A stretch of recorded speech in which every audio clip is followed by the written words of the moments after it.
When did I realise I was gay? I was probably about 8. I always knew I was gay.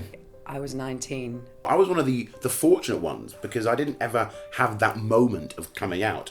There was never really an issue in my family because I was raised by 2 women. I came out properly when I actually spoke to people about it when I was 31.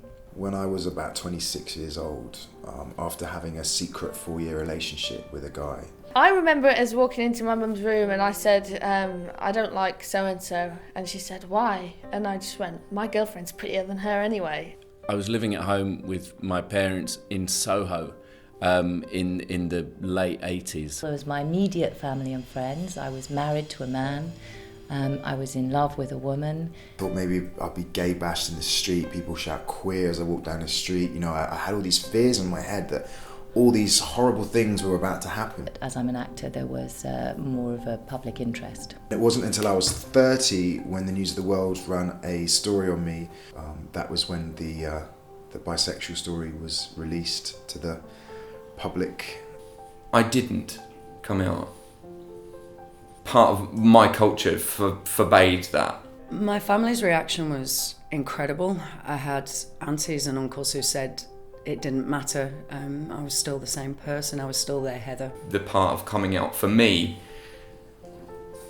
was more about me knowing. My granddad found out I was, on my dad's side, found out I was gay on Google. A lot of people don't understand how many young people are rejected by their families and friends. I ran away from home when I was in my teens.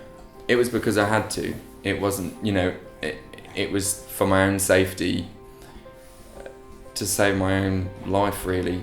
Because laws have changed and times have changed and a lot of things are better, people forget how many young people and older people, but particularly young people, find themselves alone after they come out. If I hadn't had those close people around me being as supportive as they were, I don't quite know what I would have done. I wonder if I would have even come out. I don't know what I would have done. I honestly don't know what I would have done. I have no idea how I would have coped with it. It would have been really tough. And it's a problem that doesn't seem to be going away. The idea of someone being out there maybe being rejected by their parents, it doesn't actually bear thinking about now. It's a shame, to be honest, that a charity like this exists, but there clearly is a need. Unlike some of our celebrity supporters, many young people do not receive the support and love they need when they come out. Last year, AKT provided 8,000 nights of accommodation to young people facing abuse and rejection just for being brave enough to come out. With £25, AKT can provide 24 hours of emergency support, including a safe place to stay for a young LGBT person who has been abused and thrown out onto the streets. Please, give what you can to make sure no young person faces abuse and danger on the streets this winter. You can donate online at www.akt.org.uk/winter.